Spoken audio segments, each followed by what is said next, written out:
Snake bite. Snake bite. Focus question. What should you do if you see a rattlesnake? Introduction. In 1951, 9-year-old Jennifer Wings was riding her horse in the hills near the New Mexico ranch where she lived. She got off her horse to explore a possible new path to the top of a sandstone ridge.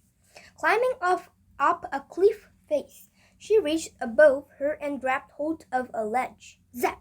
Suddenly, she felt a screaming pain on the side of her hand. A rattlesnake had struck Jennifer. Jennifer was a 20-minute horseback ride from her house when a rattlesnake struck her. Halfway home, she became dizzy and sick to her stomach. She grew frightened of trying before getting home, but she made it. The ranch foreman took Jennifer to the nearest emergency room.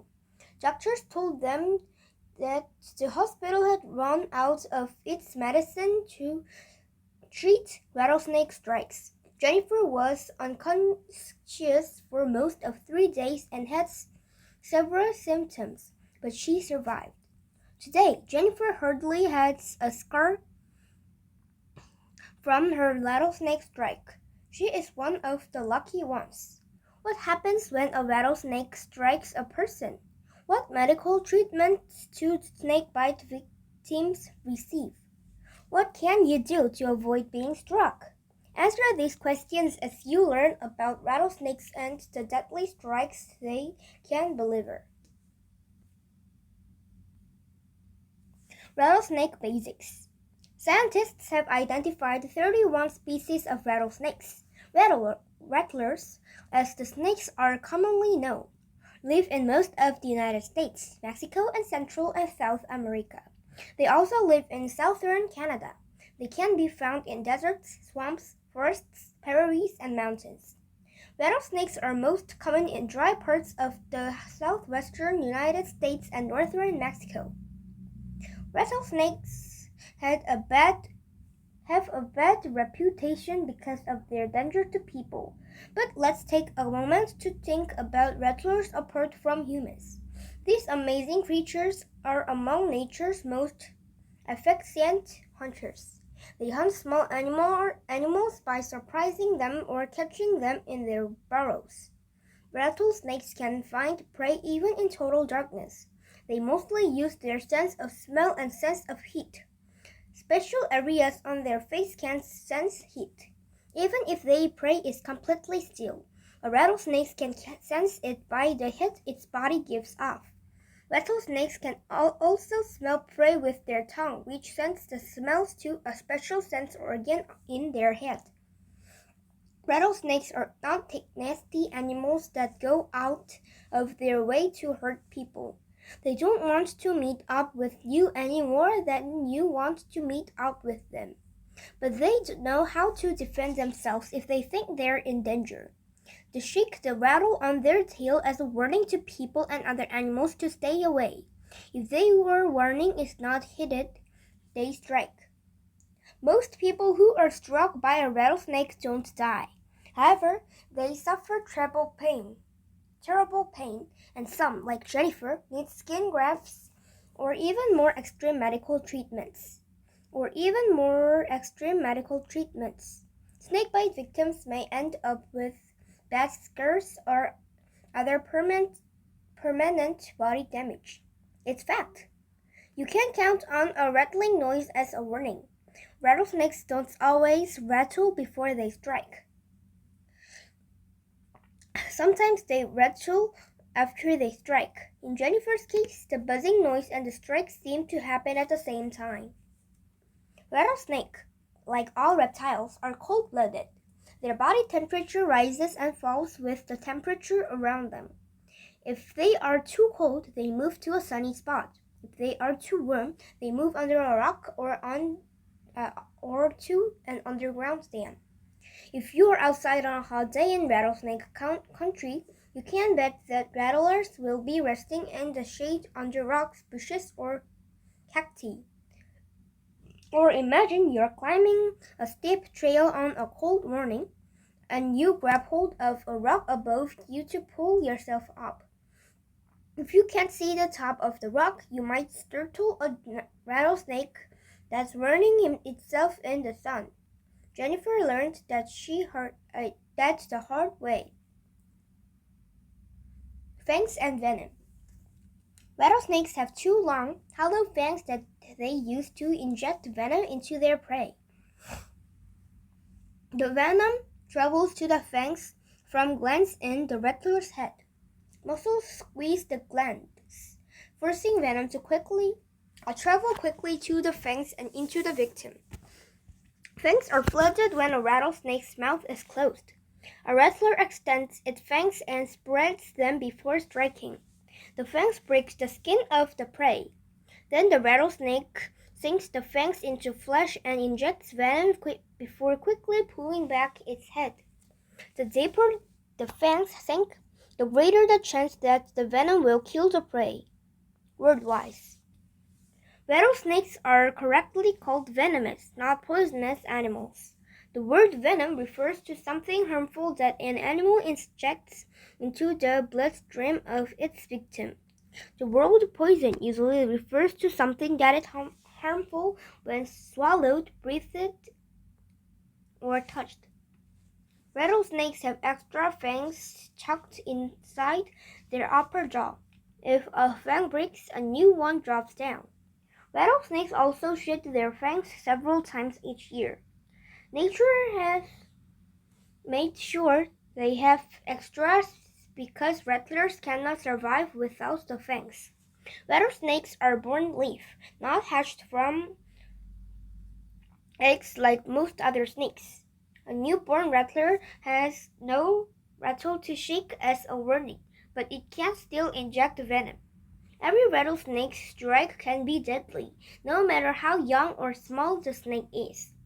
Venom causes 3 types of damage.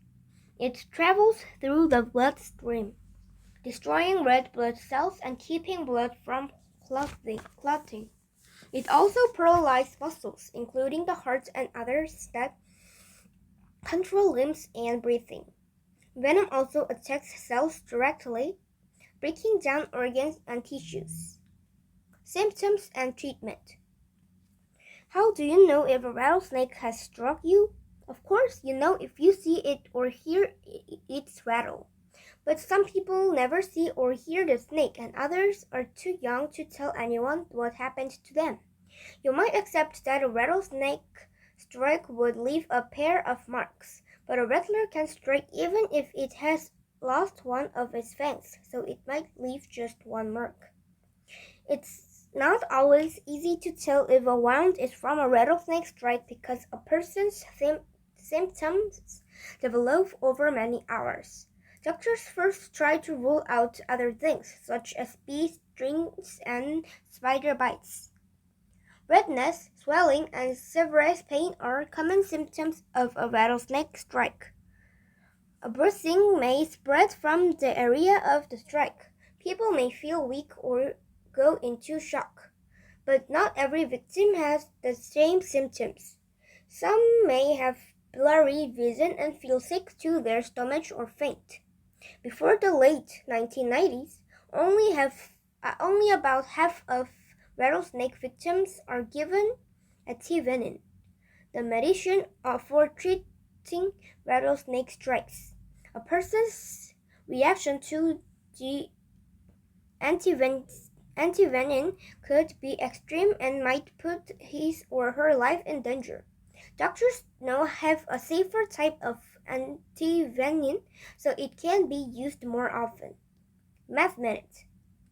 Rattlesnake antivenin, also called antivenom, is very expensive, costing about $3,000 per vial. People often receive 20 to 30 vials. One 78-year-old person was in the hospital for 2 days and received 20 vials of antivenin. Along with the other hospital expense, her bill totaled $132,000. How much did she spend on antivenin? How much did the rest of her hospital expenses cost? Tell me the answer of this question in the comment. With no antivenom, Jennifer was unconscious for most of 3 days. When she was conscious, she felt a terrible burning pain that wouldn't stop. The side of her body that was struck by the rattlesnake was very swollen and brushed. The skin was so tight from the swelling that she thought it might be burst. For some people, the swelling gets so bad that they have to surgery to reduce the pressure. About 1/4 of people need other surgery to clean out dead tissue that was destroyed by the venom.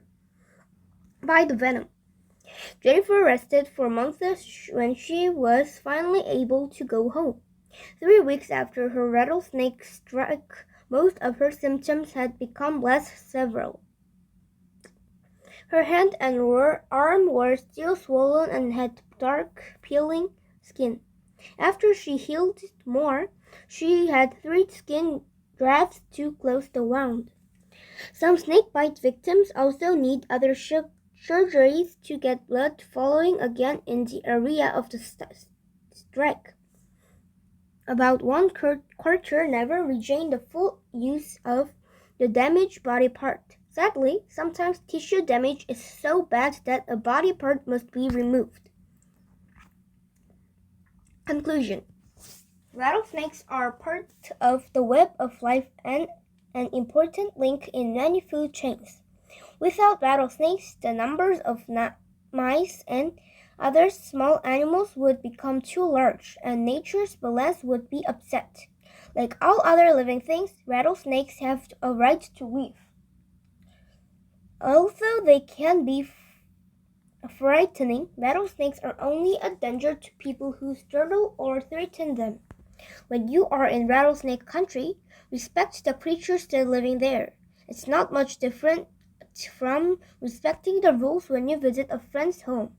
Keep your eyes open for rattlesnakes. Think about their habitats, and you will be safe.